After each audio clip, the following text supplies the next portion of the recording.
this video, I'm rolling with Chris, the aggressive white belt. He'll never lose that nickname, and he hates it, but it's funny. So he was the one in the 51-year-old taming an aggressive white belt video. This is his 5th round on the channel. I'll put the other videos in the description. He was away from jiu-jitsu for a while, so his first video was about 2 years ago. Then he traveled the world. He hurt his shoulder. But I think the shoulder injury was not jiu-jitsu related. So he came, all of a sudden he walks in on my Wednesday open mat that I enjoy so much.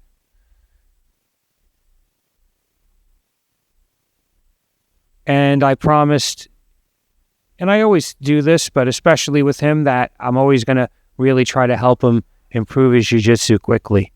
So looks like he's going to be coming back now, and I've rolled with him a couple of times already. So more to come from Chris.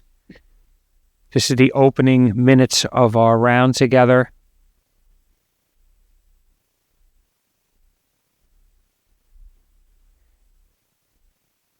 Looks like I'm in some kind of half guard here. He's trying to put me in full guard. In the beginning, beginners don't understand why their legs are so important. So they do a lot of wrestling with their arms and their body, and then their legs just hang around the sides. You see this quite a bit.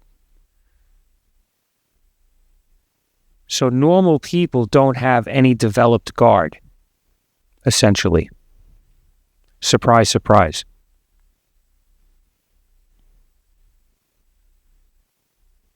So that's why I'm playing guard. I want to give him a chance. Again, even now, it's like his legs don't exist. He's using just his upper body. And due to his poor posture there, I was able to get the triangle. And then I thought about finishing it with the arm bar, and I went back to just squeezing. So he's asking me how I did that, and again, I feel like I owe Chris, because I used him for the channel, and he never complained about it. He was always a good sport. So I'm showing someone who's a relative beginner a triangle. So here I can't see what he's doing because his legs are behind my head, but it didn't feel right.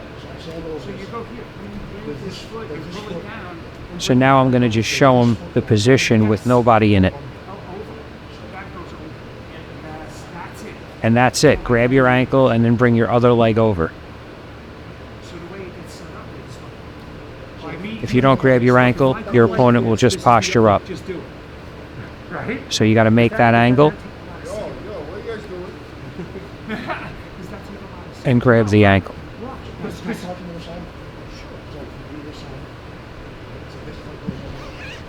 So here I'm showing him why I got that triangle, because he's leaning forward like that.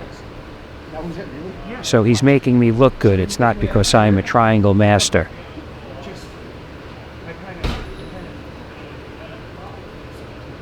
I would say triangles are maybe my weak point.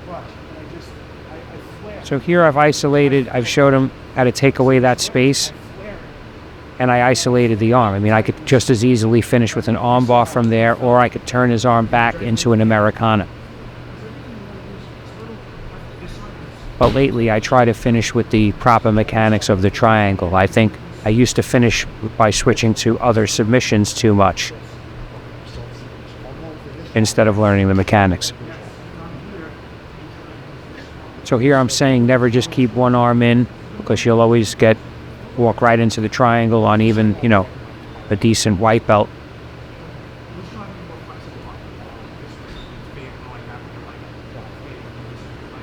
This round's a little bit long. It's kind of like I'm giving him a private lesson. Definitely, talking a bit.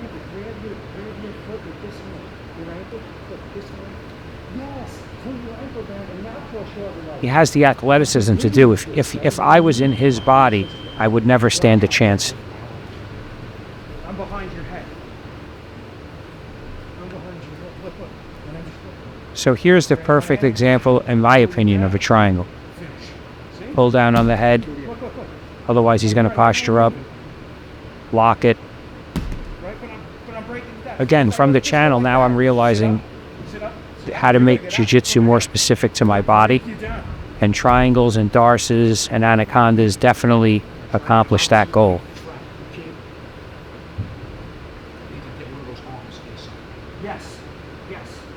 I was recently did a podcast with Nate Haber. He's a great guy. He's got a podcast on every channel.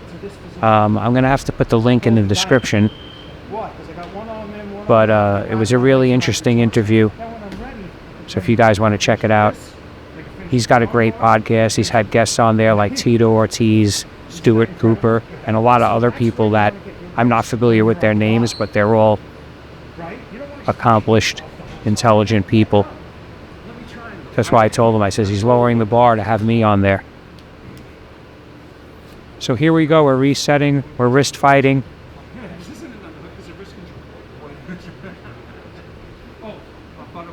I'm keeping my legs in between us. Playing the same guard I play against anybody, basically. I always look for the same things. I just get it easier on certain people. So that was interesting. I was able to get behind his tricep and roll him over. That wouldn't work on most people. There he pushed me up off of him, and I just went right to knee on belly. That was really interesting. And I do it all the time. Because I'm not that strong, and I do get bench pressed. So when you get bench pressed, just go to knee on belly.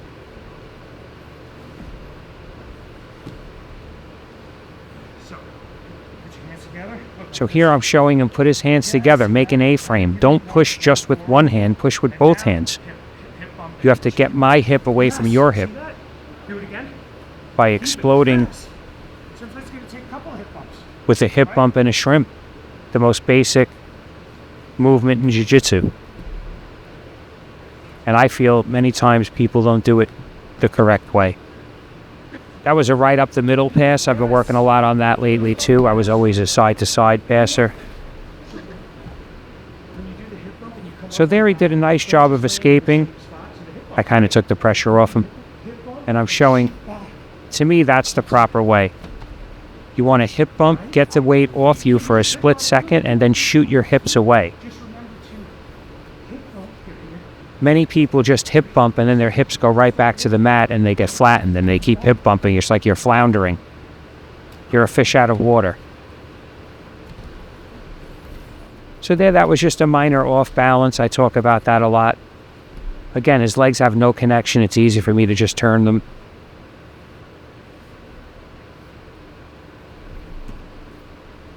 And now instead of sitting directly on his face, I sit off to the side and put my thigh across his chin. Now he turns into me. It's giving me the howdy choke, but I'm not really trying for it.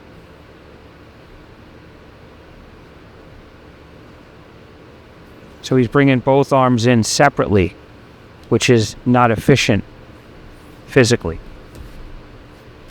It leads to a lot of extra cardio effort. See how he spun out, used everything he had, and I just calmly just put my knee across his belly. And I'm not even really doing it. I'm doing it in a gentle way. I remember Damian Maya said, he goes, I don't want to hurt my opponent. When I go into a fight, an MMA fight, I'm not there to hurt him, I'm there to win. And if I could win by not hurting him, that's an even higher level. He said something to that extent. For me, it was like mind-blowing.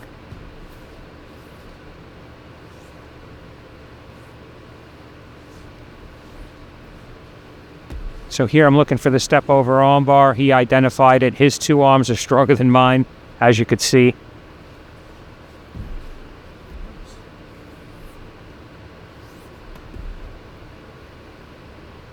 So as he pushes me, I react differently in my body positioning. So here I jump to this position because I know he's not even trying to bring his legs back in.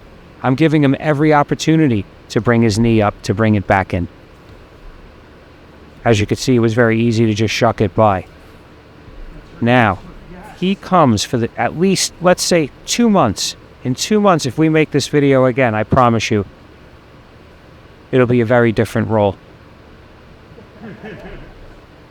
But the key with jiu-jitsu is consistency. So if you notice, I keep using the same type of pass.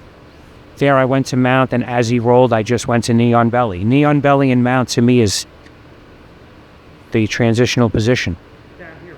They go right into each other. Look, that's. Go. Yep, sit up. Sit up.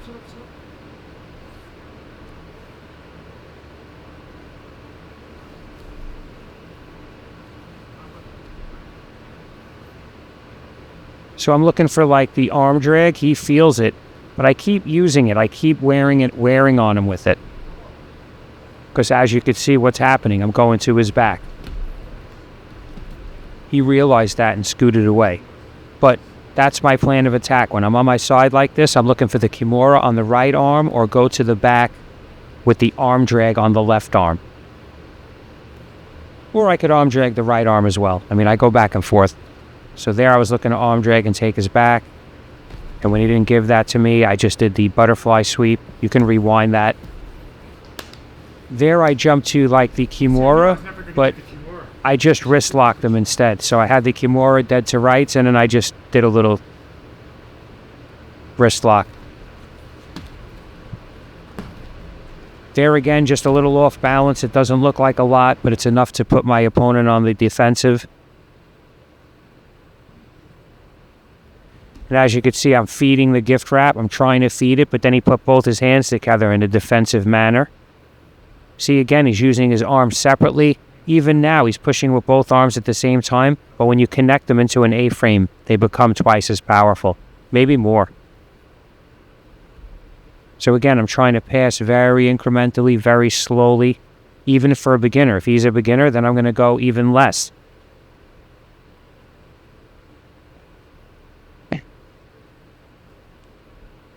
Again, look, both his legs are not connected.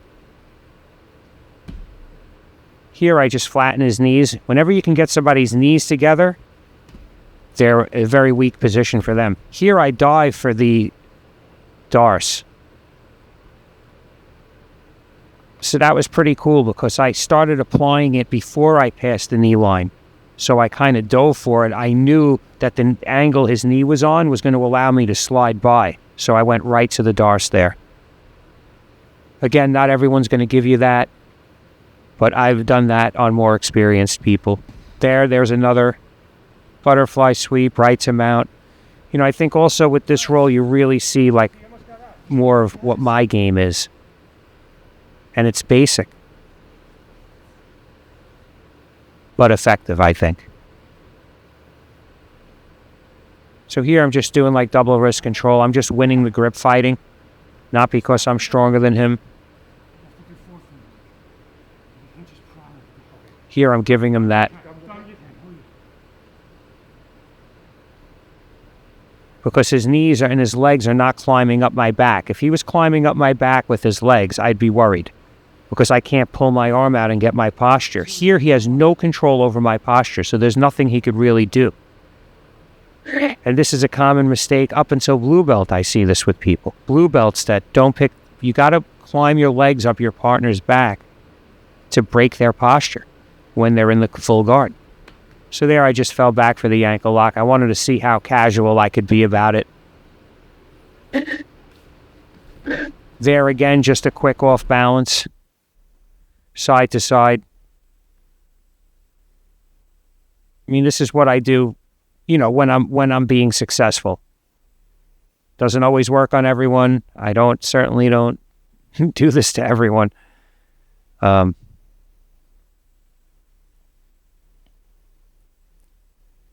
But when I can, I'm going to work on my offense and try to make it smoother.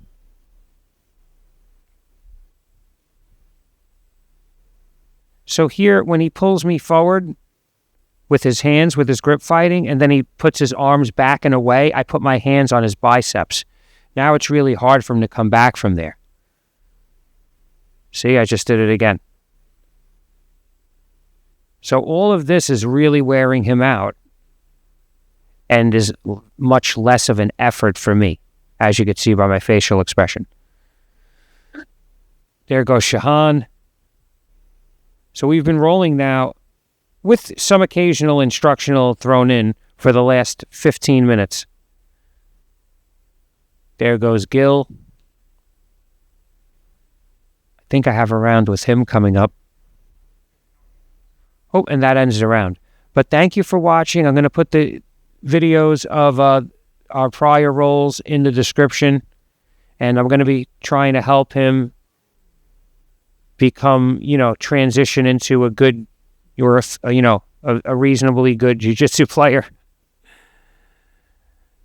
But if you find value in my content and you want to help support the channel, I have an ex-martial link in the description. Anything you buy through that link is 20% off if you use code Jits over 50. I also have a Buy Me a Coffee link. And I have a new rash guard coming out next week. Or this week. I don't know. It'll be out soon. But I think you're going to like the design.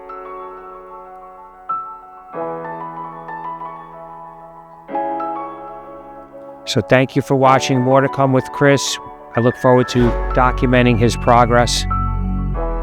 And please like, share, and if you haven't already, subscribe. Thank you.